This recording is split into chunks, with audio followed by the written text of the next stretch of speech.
The following audio presentation is brought to you by Solid Publications. Audio engineering and music performed by Sean C. Productions. All of the contents of this material are copyrighted and may not be duplicated, transmitted, or reproduced as prohibited by law. You are now listening to You Are What You Think by James Allen and David M. Friedlander, based on the classic bestseller As a Man Thinketh by James Allen. A poem by James Allen. Mind is the master power that molds and makes. A man is mind, and evermore he takes the tool of thought, and shaping what he wills, brings forth 1,000 joys, 1,000 ills. He thinks in secret, and it comes to pass. Environment is but his looking glass. Forward. This short book, the result of study, meditation, and experience, is not intended as an exhaustive thesis on the much written upon subject of the power of thought.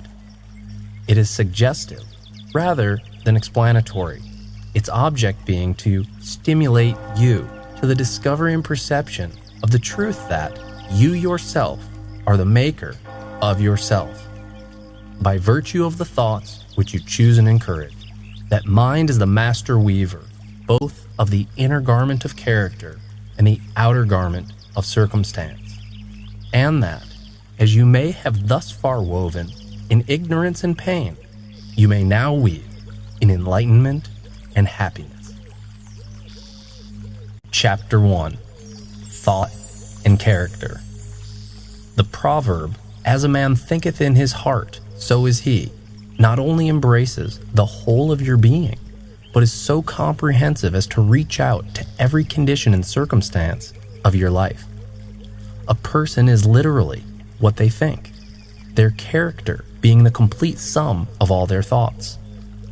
As the plant springs from and could not be without the seed, so every act of human springs from the hidden seeds of thought, and could not have appeared without them.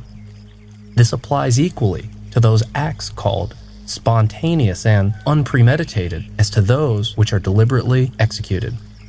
Action is the blossom of thought. Joy and suffering are its fruits. Thus do we dwell in the sweet and bitter fruitage of our own plantings.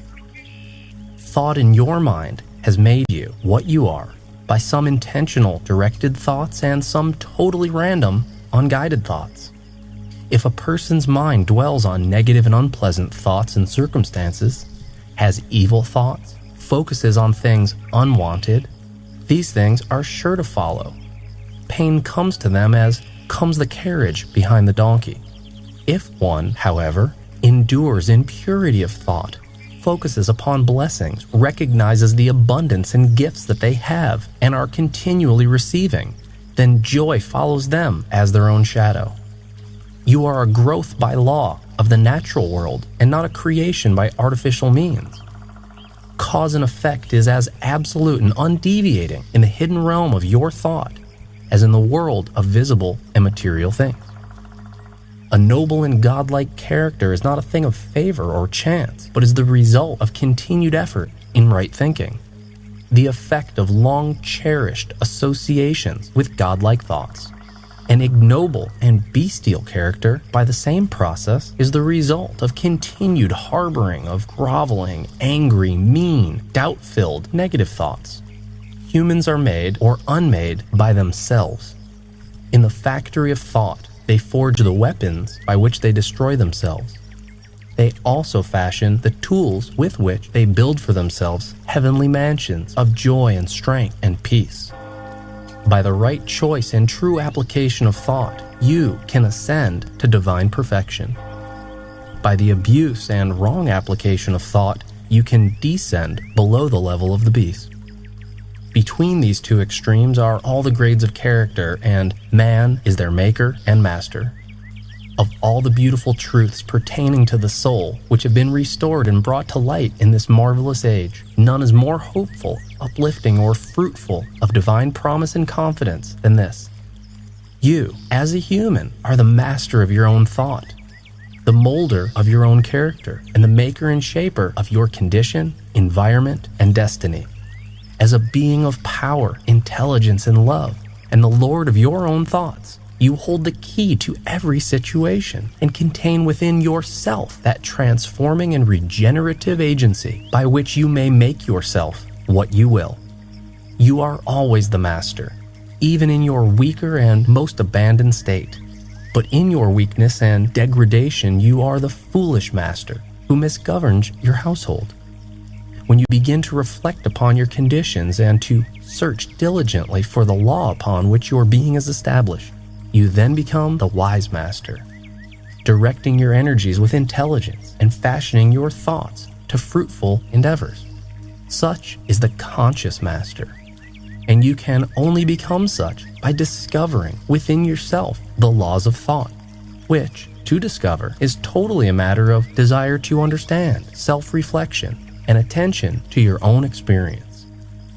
Only by much searching and mining are gold and diamonds obtained.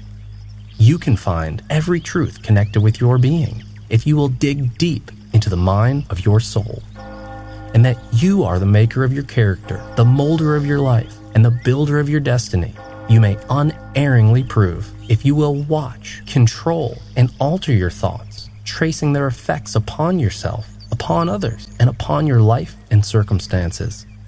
Linking cause and effect by patient practice and investigation, and utilizing your every experience, even the most trivial everyday occurrence, as a means of obtaining that knowledge of yourself, which is understanding, wisdom, power, and joy. In this aim, as in no other, is the law so absolute that you that seek shall find, and to you that knock it shall be opened. For only by patience, practice, and a focused desire can you enter the door of the temple of knowledge.